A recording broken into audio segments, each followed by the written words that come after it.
A parade and service in the village of Constantine today, remembering our fallen soldiers. But the cemetery where that Memorial Day service happened, a haunting place for many people in that town, including Constantine's police chief.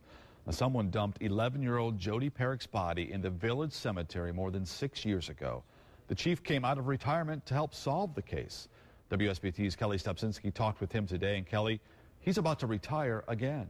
At the end of this week, Rick, May 30th is actually his last day on the job. But Chief Jim Bedell says it's still his mission to figure out who killed Jodi Parrack.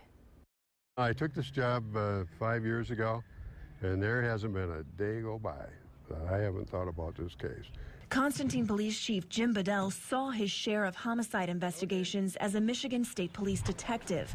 But it's the case that happened 8 years after he retired from MSP, haunting him more than any others. The homicide is, a terrible act, and when it's committed on an 11-year-old girl, it's, to me, unbearable. Bedell knew Constantine's village manager through his job as a warrant officer, tracking down deadbeats. In 2009, the village manager asked Bedell if he'd step in and take over the Parrack case. Officers on St. Joseph County, Michigan's task force dedicated to solving the case got called back to their day jobs. So Bedell contacted Michigan State Police. I asked them if they could possibly assign one trooper to help me. And they assigned 4. I was very happy.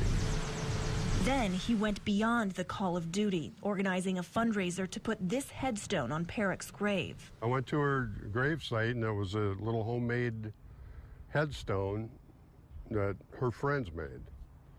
It was just sad. Sad that the family couldn't afford to purchase a headstone for her. All the while, he worked the case. Last month, police arrested former Constantine Reserve Officer Ray McCann. He's charged with perjury in the case, not her murder.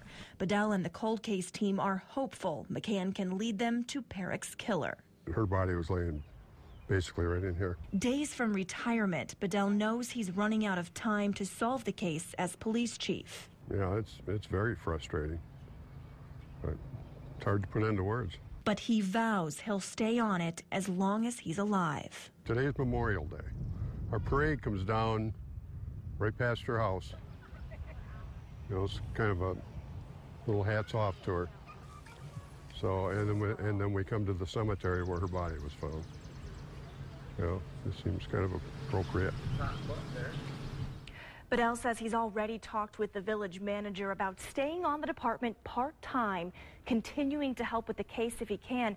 He says that's probably what's going to happen. So he's technically supposed to retire, not retiring all the way. And Kelly, this investigation, it continues moving forward. That's right. There's still a lot police can't talk about. We know, though, he told me today, Ray McCann's DNA not found on Jodi Parrack's body. That's interesting.